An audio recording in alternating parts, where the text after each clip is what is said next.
আসসালামু আলাইকুম আমার প্রিয় ভাই বোনেরা, আপনারা কেমন আছেন? আশা করি সবাই ভালো আছেন। আমিও ভালো আছি আলহামদুলিল্লাহ। তা আমার এই ভিডিওটাতে যারা এই মুহূর্তে ক্লিক করেছেন, প্লিজ তারা আমার ভিডিওটাতে একটা লাইক দিয়ে দেখতে থাকুন প্রথম থেকে শেষ পর্যন্ত। আশা করি ভালো লাগবে।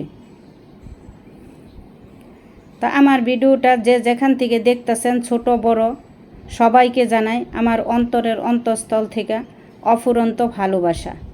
তো আমার নাস্তা খাওয়ার শেষে যে আমার বড় মেয়ের জন্য আমি নাস্তাটা গুছাই রাখছি, আমি দিয়ে আসবো। অফিসে যাওয়ার সময় নাস্তাটা নিয়ে যাবে বলছি যে মা তুমি নাস্তাটা নিয়ে যাও। ও বলতেছে যে না মা আমি আসবো না, আমি বাসা থেকে নাস্তা নিছি।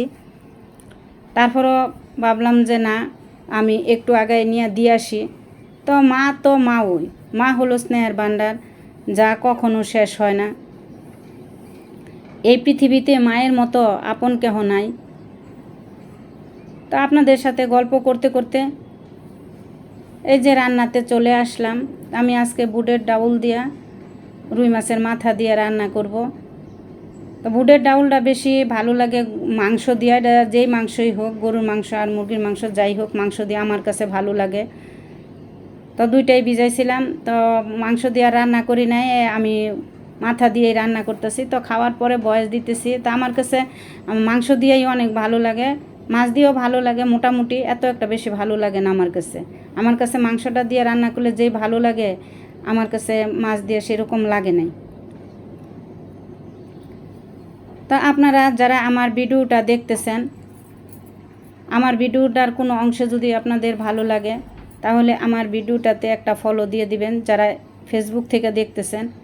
আর যারা ইউটিউব থেকে দেখতেছেন তারা আমার ভিডিওটাতে একটা সাবস্ক্রাইব করে পাশে থাকা বেল আইকনটা অন করে দিবেন, তাহলে আমি ভিডিও ছাড়া মাত্রই আপনাদের কাছে পৌঁছে যাবে। তা আপনারা কমেন্ট করবেন, আপনাদের কমেন্ট পড়তে আমার খুবই ভালো লাগে।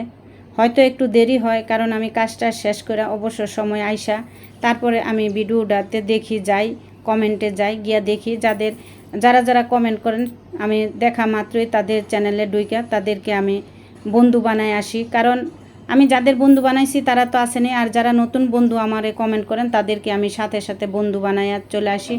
আপনারা দেখবেন যে আমি কমেন্ট পড়ার সাথে সাথে আমি বন্ধু বানায় আসি। তো আশা করি আপনারাও আমার পাশে থাকবেন।